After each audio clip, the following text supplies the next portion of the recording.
Mesdames et messieurs, bonsoir. Avant de développer ces titres, ce décret D2018-206 PRG-SGG portant nomination du directeur général de l'Office national du pétrole ONAP. Le président de la République décrète. Article 1er. Monsieur Famourou Kourouma, précédemment directeur général adjoint de l'Office national du pétrole ONAP, est nommé directeur général. Article 2. Le présent décret qui prend effet à compter de sa date de signature sera enregistré et publié au journal officiel de la République.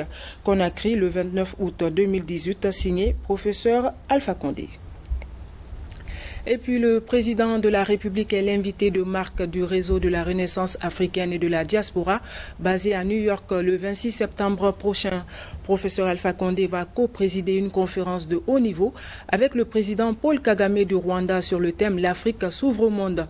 L'annonce a été faite au cours d'un point de presse ici à Conakry au ministère de la Coopération internationale et de l'intégration africaine. Compte rendu Maferin Camara, Adama Elsa Traoré. Djibril Diallo est un afro-optimiste. Son réseau, la Renaissance africaine et la diaspora, sollicitent que le professeur Alpha Condé co-préside cette année avec le président Paul Kagame du Rwanda le sommet des hauts fonctionnaires africains. Prévu le 26 septembre aux Nations Unies à New York, cette rencontre mettra l'accent sur des changements en cours en Afrique. Les réalisations faites en Guinée ces dernières années pour la relance économique et sociale méritent d'être connues à l'international. La Guinée célèbre le 60e anniversaire de son indépendance au mois d'octobre. La Guinée est un pays qui a beaucoup fait pour projeter une image de l'Afrique qui repart que l'Afrique qui est en train de se battre pour sa démocratie, pour son développement humain durable. Nous avons donc plusieurs exemples que nous allons essayer de promouvoir à travers le réseau de la Renaissance africaine de la diaspora. Le réseau de la Renaissance africaine et de la diaspora vulgarise les objectifs du développement durable et assure la promotion de l'Afrique dans le monde. La Guinée est vue par le réseau comme un pays pilote. Elle bénéficie d'un partenariat sur les questions de jeunesse et de femmes, d'amélioration de la qualité du système éducatif, de jumelage des municipalités avec des villes américaines. Nous avons été très honorés que Monsieur le Premier ministre ait très bien pris cet objectif de la mission, à savoir d'appuyer la participation du chef de l'État à ce grand chemin qui permettra de donner une plateforme aux opérateurs économiques de la République de Guinée sur le plan international. Pour que les efforts de développement du pays continuent à être bien perçus à l'étranger, il est important que les médias guinéens veillent sur les informations à diffuser. La ministre de la Coopération a saisi cette opportunité pour appeler les journalistes à leurs responsabilités citoyennes. Ceux qui critiquent et ceux qui promouvent, parce qu'on a besoin des deux pour avancer. Mais ce que je vous demande à tous, à la veille de notre 60e anniversaire ou l'anniversaire de la maturité comme je l'appelle, c'est que je demande à chacune et à chacun de contribuer à l'image de la Guinée. Soyez honnêtes dans la critique. Quand on fait quelque chose de pas bien, dites-le. Mais quand on fait quelque chose de bien, je demande à toute la presse, soyez aussi, faites-le savoir. Comme ça, on sait au moins qu'on est sur la bonne voie. La bonne image de la Guinée a ses effets positifs pour tous. Chacun peut ainsi contribuer à sa manière à l'image du pays pour le bonheur collectif. La sous-préfecture de Baro dans Kouroussa a accueilli le Premier ministre chef du gouvernement lors de sa tournée dans la région administrative de Kankan. Dr Ibrahima Kassori Fofana a réaffirmé l'engagement du chef de l'État, professeur Alpha Condé, à soutenir les jeunes et les femmes de la localité à travers des projets de développement. Les populations se disent prêtes à accompagner le président de la République dans ses initiatives. Ousmane Bangoura pour le compte-rendu. Nous voici à Baro, une des communes rurales de Kouroussa, située à 45 km du chef-lieu et 55 km de Kankanville. La population de Baro est essentiellement agro-pastorale. Venus des différents districts, les citoyens ont saisi l'arrivée du chef du gouvernement pour réaffirmer leur adhésion totale au projet de société du chef de l'État, professeur Alpha Condé. L'honneur que vous nous faites aujourd'hui en visitant Baro, village d'origine du chef de l'État, son excellent professeur Alpha Condé, président de la République, nous réconforte à plus d'un titre. Et les mots pour vous exprimer notre joie et notre réconfort moral nous manquent. Cela pour vous dire tout simplement que les populations de Baro vous reçoivent à cœur et à bras ouverts. Malgré votre agenda chargé, vous avez accepté de sacrifier un temps précieux pour rendre visite aux frères et sœurs du président de la République, son excellent professeur Alpha Condé. Votre présence physique nous honore à plus d'un titre. Les populations de Baro adressent à travers vous tout son remerciement au gouvernement et singulièrement au président de la République, chef de l'État, professeur Alpha Condé, pour ses efforts constants à relever tous les défis liés au développement de la Guinée et de l'Afrique. La population de Baro est déjà engagée à accompagner le gouvernement guinéen dans l'exécution de ses nombreux projets à caractère social, culturel et économique. C'est ce qui se traduit ici avec cette forte mobilisation. Pour ce faire, le Premier ministre a invité cette population à la patience, à la tolérance et au travail. Je dois vous dire avec sincérité que votre illustre fils est fier de Baro parce que vous incarnez les vertus qu'il essaie de véhiculer dans les mœurs et coutumes des Guinéens. Nous avons remarqué pendant cette heure et demie passée parmi vous combien les populations de Baro sont des populations laborieuses. Baro est l'expression de la politique d'autosuffisance du professeur Alpha Condé. Nous en sommes fiers. C'est avec plaisir que j'accepte l'offre des citoyens d'honneur de cette localité exemplaire qu'est Baro. C'est avec plaisir parce que c'est le village d'origine de mon grand frère, notre illustre champion, le professeur Alpha Condé. C'est avec plaisir parce que Baro vit de ses efforts. Baro est l'expression de ce que doit être un village de développement, compter sur ses propres forces. Pour aujourd'hui, je m'engage d'ici un mois et demi, d'installer 5 forages dans Baro. 5, c'est mes propres forces. 5 forages, c'est le début du commencement et je m'engage à encadrer cette jeunesse de Baro pour qu'il y ait plusieurs Alpha Condé qui sortent de cette ville, pour qu'il y ait beaucoup d'illustres fils qui fassent la fierté de la Guinée comme le fait aujourd'hui notre champion, professeur Alpha Condé. Les populations de Baro ont émis le souhait de voir le gouvernement Kassori Fofana lutter contre les travers sociaux, la criminalité, la corruption et le banditisme. C'est ce qui a ponctué les différents discours des sages de la localité. À la fin de la cérémonie, les artistes de la localité ont exhibé les pas de danse et entonné des chansons tirées du mandé. Avant de quitter la région, le Premier ministre chef de gouvernement a animé à Kankanville un débat autour de l'employabilité des jeunes. Un moment d'explication entre Ibrahima Kassori Fofana et les associations de jeunesse de Kankan sur les grandes réformes en cours dans le pays. Compte rendu en Soumane Toumani Camara. La plateforme est naissante et est dénommée Kankan Uni pour le progrès. Elle fédère à son sein toutes les tendances sociopolitiques de la jeunesse de la cité hospitalière Nabaya. Avec des projets précis, ces jeunes diplômés et des corps de métier mettent leur savoir-faire en synergie au service de la communauté. Cette compétition d'haltérophilie et la création de 50 emplois sont les premières activités publiques de la plateforme. 50 motos pour la jeunesse, je serai bref, signifie que cela va créer de l'emploi. Et la création de l'emploi va générer des revenus. Les revenus vont permettre de lutter contre la pauvreté. Et lorsque tous ces jeunes, 50 jeunes travaillent, il y aura la circulation de l'argent, il y aura l'autonomisation de la jeunesse. Le Premier ministre, chef du gouvernement, apprécie cette prise en main des responsabilités de la jeunesse de Kankan. Dr Kassori Fofana a rassuré les jeunes de l'accompagnement du gouvernement aux initiatives d'une jeunesse organisée pour le développement social et économique.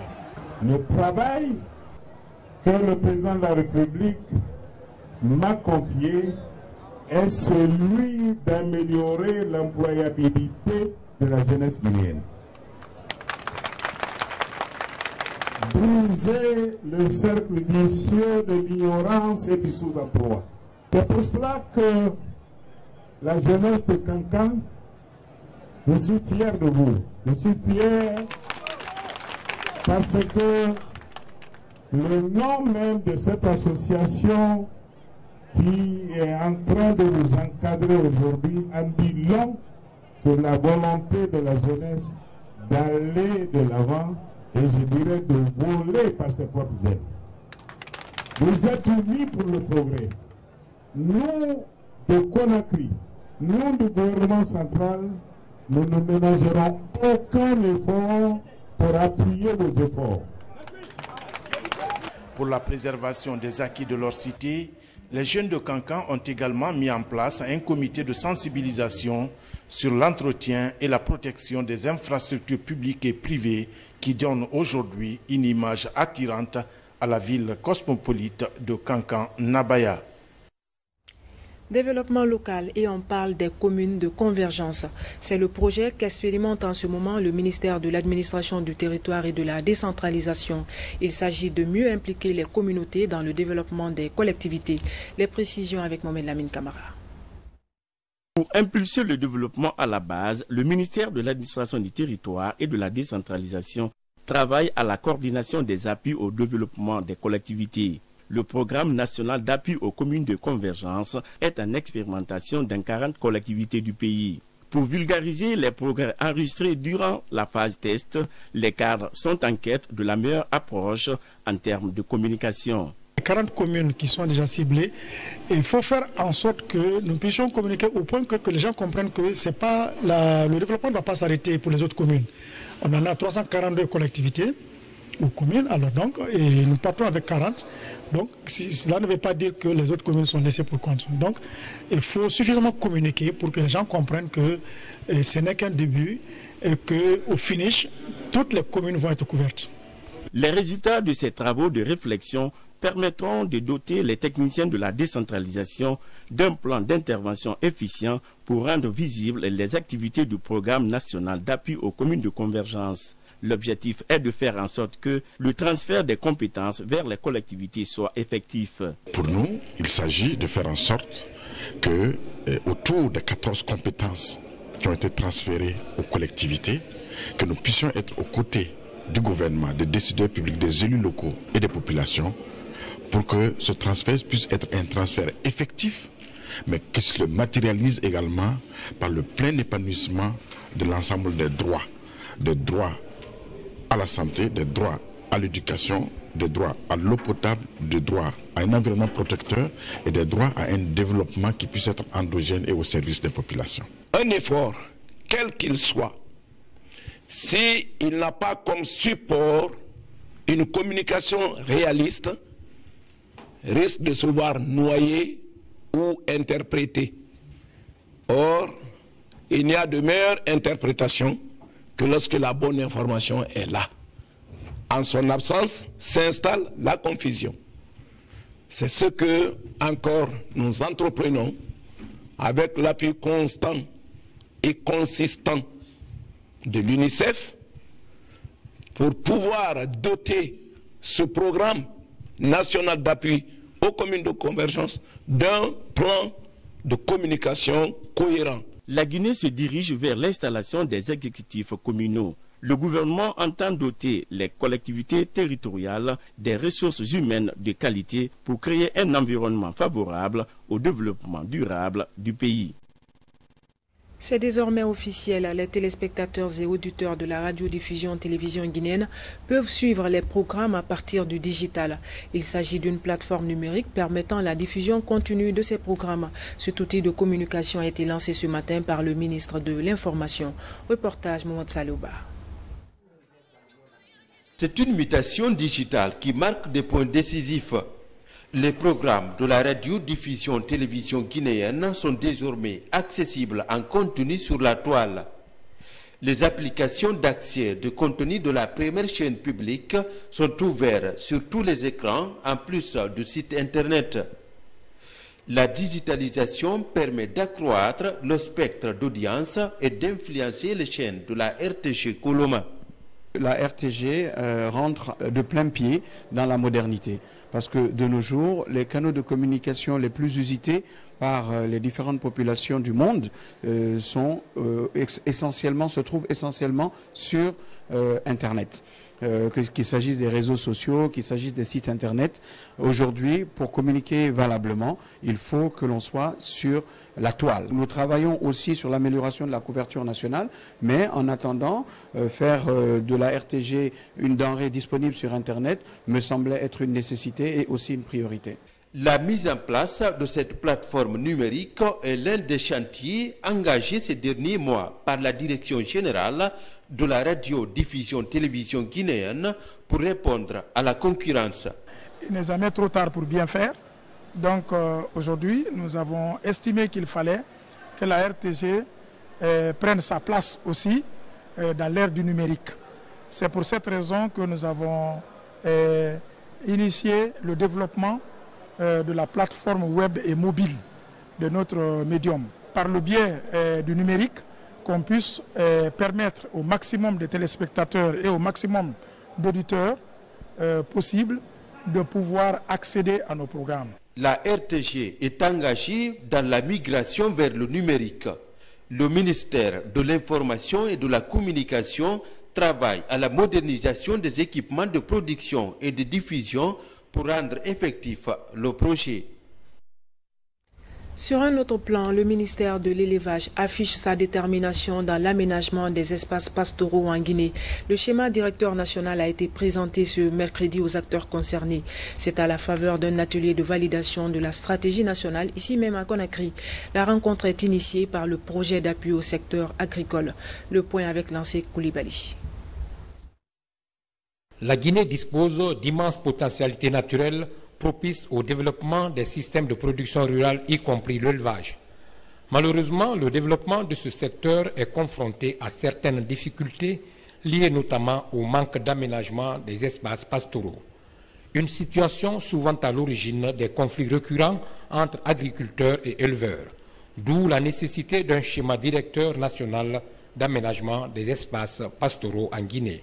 Les principaux résultats attendus de l'étude sont: les espaces pastoraux sont identifiés par zone et validés, les espaces pastoraux disponibles sont estimés et les espèces fourragères sont identifiées, leur productivité évaluée, le coût estimatif des aménagements prévus est disponible, les principales contraintes et atouts sont identifiés, un manuel de procédure d'aménagement et de gestion des espaces pastoraux est élaboré et validé, un plan d'action pour la mise en œuvre des mesures identifiées pour la bonne gestion des espaces pastoraux est mis en place et bien approprié par les différents acteurs, organisations des producteurs en matière d'agriculture et d'élevage, services techniques d'appui, autorités administratives, élus locaux et à tous les niveaux. L'aménagement et la gestion des espaces pastoraux constituent un socle important sur lequel sera bâti le processus de modernisation de l'élevage en Guinée, qui figure parmi les grandes priorités de son Excellence, Monsieur le Président de la République, professeur Alpha Condé. L'objectif à court et moyen terme est de mettre en place une démarche intégrée d'amélioration des systèmes d'élevage pastoraux dans une dynamique de modernisation progressive de ce secteur. S'il y a un atelier qui vient pour déterminer les espaces pastoraux au bénéfice des éleveurs, ça c'est une activité très importante parce que c'est un des problèmes auxquels est confronté le secteur de l'élevage. Il y a l'agriculture, l'élevage, deux activités indissociables, mais malheureusement il n'y a pas d'espace défini pour les éleveurs.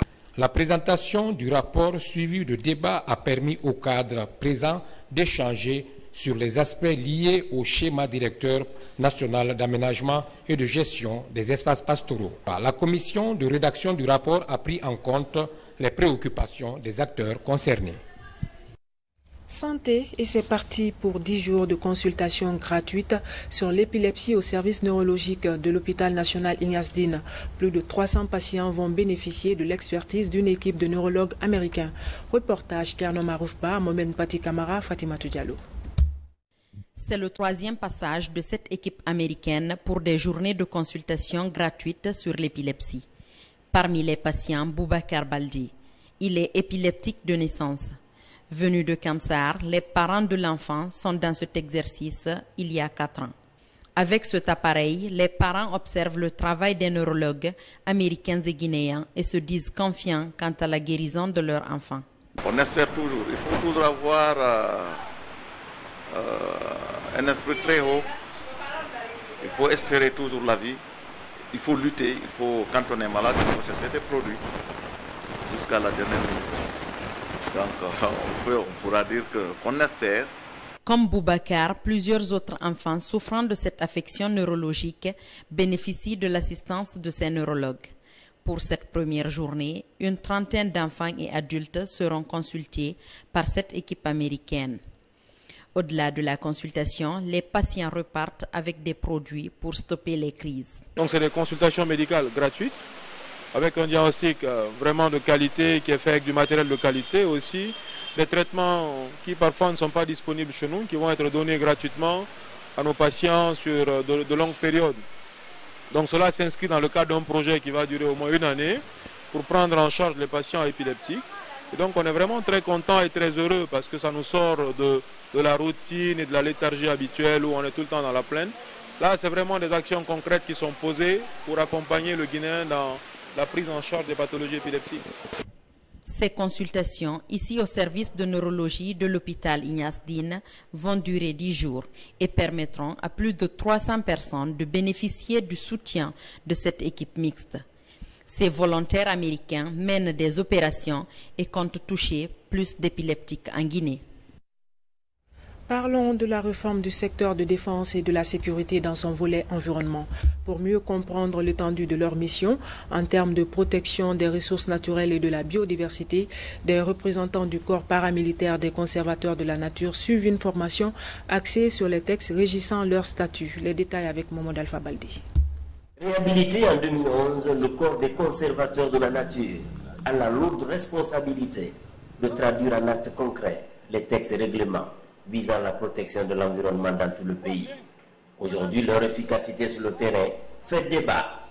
La dégradation de l'environnement se poursuit dans bon nombre de localités. Pour améliorer la protection des écosystèmes à l'échelle nationale, une formation de formateurs est enclenchée sur la connaissance des textes en vigueur, notamment le statut du corps ou le code de l'environnement, récemment révisé. Rien ne sert à engager un processus de réforme s'il n'y a pas de documents de référence. Les documents de référence ne sont pas faits pour les tiroirs. Il faut les vulgariser, il faut les approprier. Il faut venir vers les consommateurs, il faut venir vers les populations.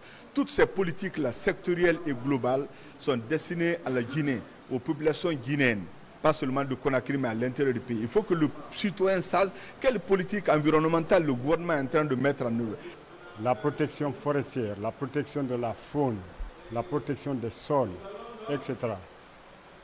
La réduction de l'allure de la dégradation des ressources, la vie forestière nationale, la vie de l'écologie nationale, nos cours d'eau qui sont en train de se dessécher un peu partout, le braconnage, la coupe abusive de bois, le retour de tout ça à un niveau rationnel, la rationalisation des ressources humaines. Voilà le rôle fondamental de la conservation de la nature, du corps paramilitaire de la conservation de la nature. La formation va durer 3 jours. Environ 2500 gardes forestiers sont en activité dans tout le pays. Ils pourront ainsi mieux appréhender les dispositions régissant les contraints enjeux de protection environnementale. Pour mieux appliquer un texte, il faut le connaître. Au sein du corps paramilitaire des conservateurs de la nature, la maîtrise des textes régissant le fonctionnement des services et des instruments réglementant la conduite des agents reste et demeure un moyen efficace pour l'opérationnalisation effective de cette institution qui est le bras armé de notre département en matière de promotion et de protection de l'environnement. Dans sa contribution pour un monde mieux armé contre le dérèglement climatique, la Guinée compte mettre ses éco-gardes en première ligne en vue de réduire de façon significative les différentes formes d'agression de la nature. Un reportage de Mohamed Alpha Balde rendu par Fodé Camara. À présent, l'actualité nationale en plus bref. Près de 500 plants seront mis en terre à Labé et à Kankan dans le cadre de la campagne de reboisement lancée par le gouvernement à l'occasion du mois de la forêt. D'autres sujets s'ajouteront à cette compilation de Maurice Sidibé. Le mois d'août, un mois pluvieux retenu par le gouvernement guinéen comme mois de la forêt. Cette année, il a été demandé par le Rotary International à chaque rotarien de planter un arbre. Une campagne qui s'ouvre en même temps que le reboisement national lancé par le ministère de l'Environnement, des Eaux et Forêts. Ici à Kankan, les rotariens ont choisi 3 grands cimetières dans la commune urbaine pour cette opération de reboisement. Les cimetières de Senkifara, de Kokoudouni et celui de Madina. Située à la rentrée de l'Abbé, la forêt de Tenkiso est la première étape de cette opération de reboisement. Elle concerne plusieurs sites de l'Abbé, dont l'ENI de l'Abbé et d'autres lieux publics. Près de 5000 plants seront mis à terre au cours de cette campagne de reboisement. Vu la perturbation climatique qui frappe tous les pays du monde, donc la Guinée n'est pas à reste. C'est pourquoi nous faisons tout ce que nous pouvons dans le cadre de la gestion environnementale. Rien n'échappe à l'homme. De façon positive ou négative, rien ne va échapper à l'homme. Tout est quand même cautionné par l'homme. Tous ces changements que nous voyons, c'est cautionné par l'homme, par la coupe abusive, par les feux de brousse, par tout ce que vous connaissez comme action anthropique. Voilà ce qui fait cette perturbation au niveau du pays. Des pelles, des râteaux et des balais sont des moyens utilisés contre l'insalubrité par la coordination de la jeunesse de la Basse-Guinée. À travers ces actions citoyennes, ces jeunes matérialisent leur ambition de rendre l'ensemble des édifices publics de la commune de Matam. On a jugé nécessaire de venir faire cela pour donner l'exemple à tous les jeunes de la Guinée et à la jeunesse guinéenne de prendre l'exemple sur la jeunesse et sur la coordination de la jeunesse Basse-Guinée pour le développement afin de donner une bonne image à la Guinée. C'est une tradition de l'Église catholique de Guinée. Chaque année, une colonie de vacances est organisée à l'intention des enfants. Cette initiative de l'archevêque de Conakry se veut une contribution de l'Église à l'éducation des enfants du pays. Kindia est la ville choisie cette année pour le séjour de ces enfants où ils passeront 10 jours. Cette colonie est un espace qu'il offre aux jeunes, un espace de jeu, de formation, de découverte et d'information en ce temps de vacances aux enfants. Pour contribuer à leur éducation, afin de faire d'eux de bons citoyens pour notre pays, la Guinée. Pendant leur séjour, les enfants feront des découvertes. On a des sites touristiques que les enfants vont découvrir, mais aussi il y a des temps de formation, des ateliers pour apprendre aux enfants les travaux manuels. Il y a des compétitions culturelles pour éveiller certains talents cachés en eux, qu'ils mettront en exil. Il y a le sport, il y a des causeries éducatives et il y a le catéchisme.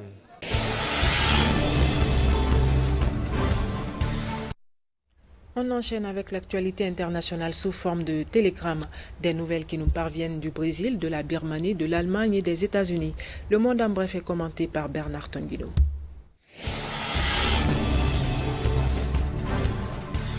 Le Brésil mobilise son armée à la frontière du Venezuela. Le président du Brésil, Michel Temer, ordonne par décret l'utilisation des forces armées pour garantir la sécurité à sa frontière avec le Venezuela, d'où affluent depuis des mois des réfugiés. Le Brésil respecte la souveraineté des États, mais nous devons nous souvenir que seul est souverain un pays qui respecte son peuple et en prend soin, a-t-il lancé à l'administration du président Nicolas Maduro. Le Brésil a accueilli quelques 60 000 réfugiés du Venezuela à ce jour et le Pérou, qui s'attend à en recevoir un nombre total d'un demi-million, vient de restreindre leur accès à son territoire.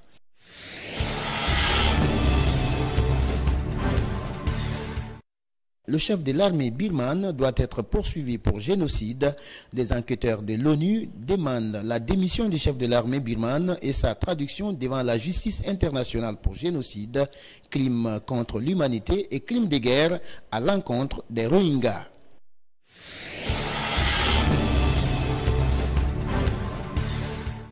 L'inquiétude grandit en Allemagne face à l'extrême droite. Le recours à la violence au sein des franges les plus radicales de l'extrême droite fait peur à l'opinion. Une crise illustrée par les incidents survenus 2 jours durant dans un contexte électrique autour de la question migratoire.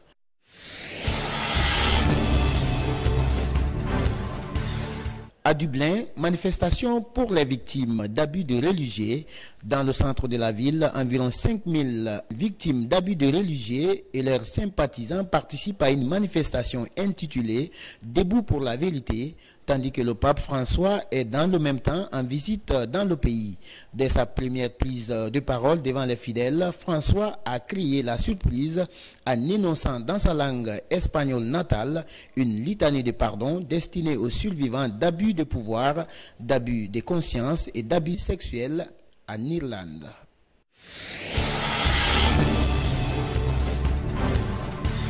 Le président américain reçoit le président de la FIFA à la Maison-Blanche après avoir été désigné comme pays hôte pour co-organiser la Coupe du Monde 2026 avec le Canada et le Mexique. Au cours de la rencontre, le président américain s'est félicité de l'attribution du Mondial 2026 au trio États-Unis, Canada, Mexique. De son côté, après avoir affirmé la volonté de la FIFA de travailler avec les États-Unis, le Canada et le Mexique pour organiser le Mondial fantastique, Gianni Infantino a offert aux locataires de la Maison-Blanche 2 maillots portant son nom et le numéro 26 en référence à l'année 2026 et 45 en référence à Trump, le 45e président des États-Unis.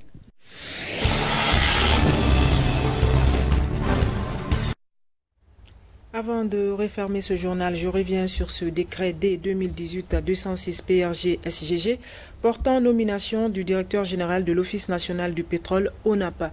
Le président de la République décrète, article 1er, M. Famourou Kourouma, précédemment directeur général adjoint de l'Office national du pétrole ONAP, est nommé directeur général. Article 2. Le présent décret qui prend effet à compter de sa date de signature sera enregistré et publié au journal officiel de la République. Conakry le 29 août 2018, signé professeur Alpha Condé.